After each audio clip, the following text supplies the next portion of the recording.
Inaugurado em 1873, ele já foi o Palácio do Governo, sede do Executivo Estadual. A Pinacoteca, ou Palácio Potengi, concentra a maior parte do acervo de artes visuais do governo do estado, que reúne obras de grandes artistas como Tarsila do Amaral, Newton Navarro, Dorian Gray e outros tantos artistas. Mas já tem um tempo que ele está fechado para reforma e restauração. Semana passada, nós entramos no Teatro Alberto Maranhão e mostramos o andamento das obras por lá.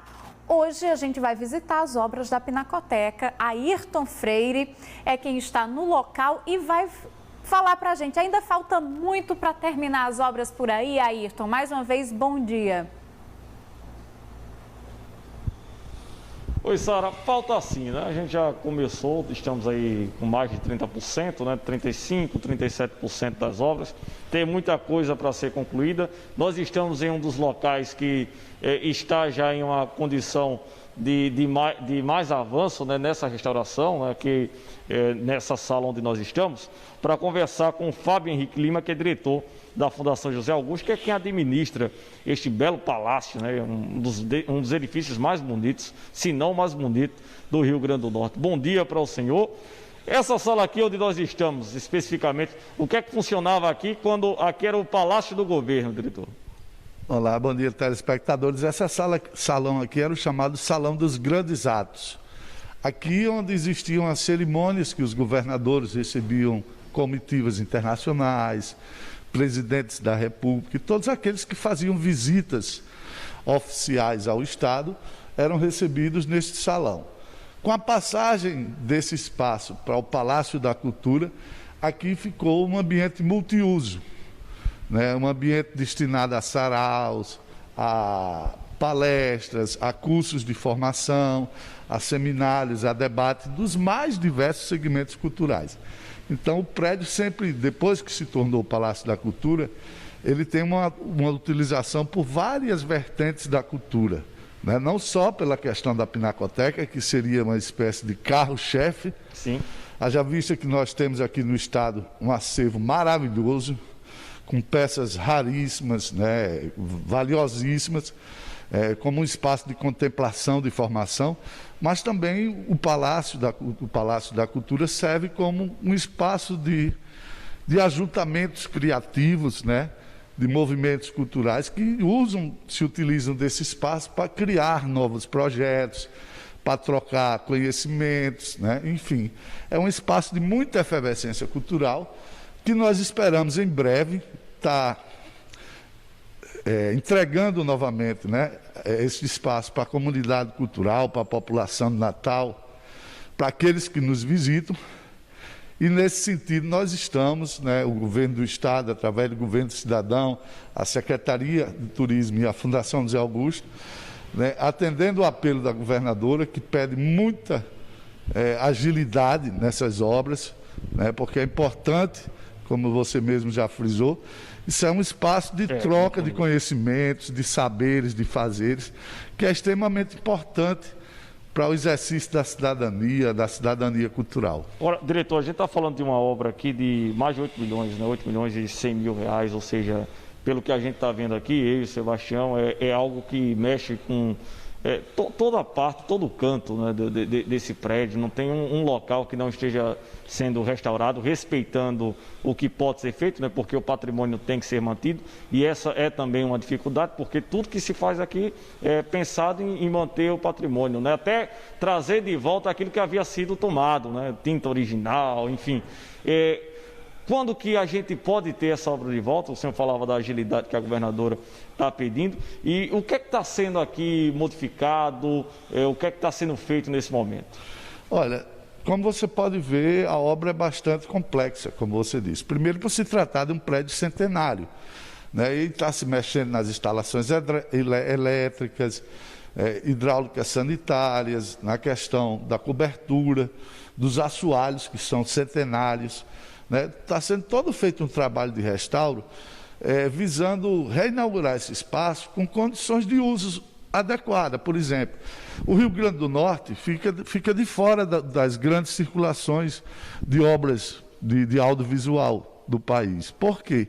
Porque não existia um espaço adequado que oferecesse segurança, que tivesse um plano de incêndio, né, de combate a incêndio, enfim, de climatização, para receber essas obras de Portinari, de Picasso, que circulam pelo país todo. E quando chegava aqui no estado, eu digo isso porque eu fui do Ministério da Cultura, sim, e ficava triste, porque quando chegava para ela vir para o meu estado, não podia, porque não existia um espaço adequado para receber esse tipo de obra. E também para contemplar a criação contemporânea dos nossos artistas, né, que toda hora estão criando, e que a cultura e a arte, ela se reinventa a cada momento. Qual é a previsão hoje para a gente ter esse espaço, para que tudo isso seja feito? Olha, há uma previsão, tinha uma previsão inicial de se tentar no final do ano ou no início no próximo semestre do próximo ano, porque teve vários problemas de atraso. Por exemplo, a questão do prolongamento do período chuvoso interfere na obra, né? A questão da pandemia interferiu na obra também, atrasando mais um pouco a obra.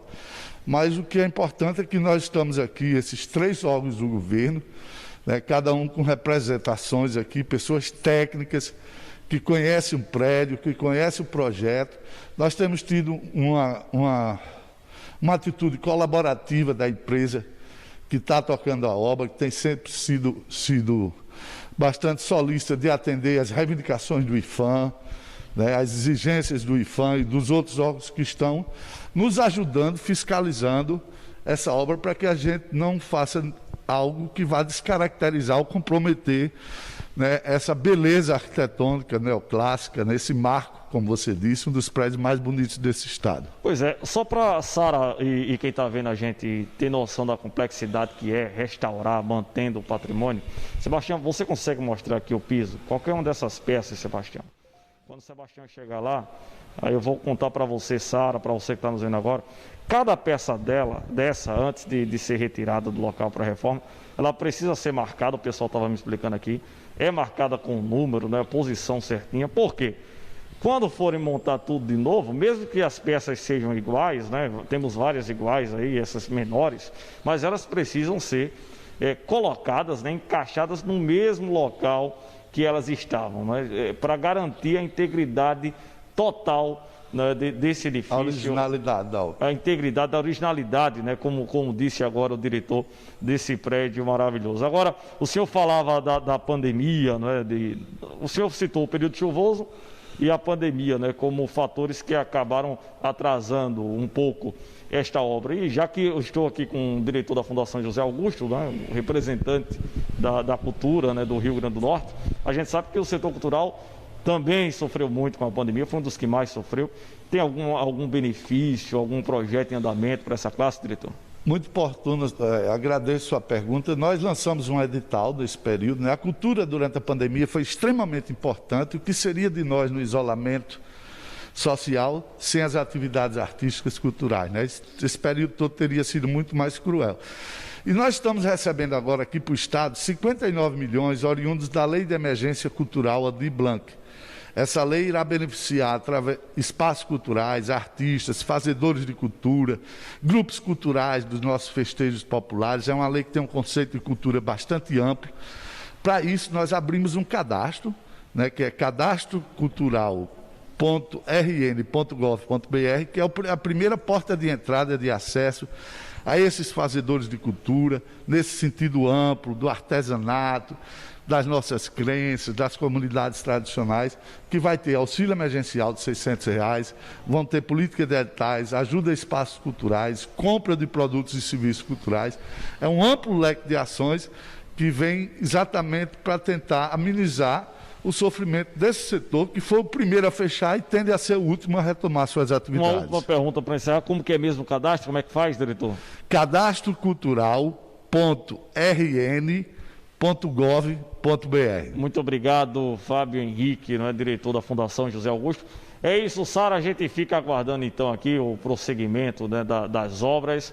Esperamos ansiosos no dia de voltar aqui para fazer a matéria da inauguração desse prédio muito bonito, Sara. Vamos vir aqui com ele todo bonitinho e dessa vez com a cara de quando foi inaugurado, lá atrás. É isso, Ayrton. Estamos aguardando ansiosos mesmo, porque conforme o nosso entrevistado falou aí, a gente viu a dependência que nós temos da cultura, não vivemos sem ela durante essa pandemia. Agora, quando a pandemia passar, queremos novamente visitar aí um palácio como esse, né, a Pinacoteca do Estado, que já foi palácio aí do governo, e rever obras pessoalmente, né, obras de grandes artistas que estão guardadas aí, estão no acervo do governo do Estado. Então, estamos aguardando ansiosos que ela seja reaberta, né, que essas obras sejam concluídas. Muito obrigada, Ayrton, por essas informações.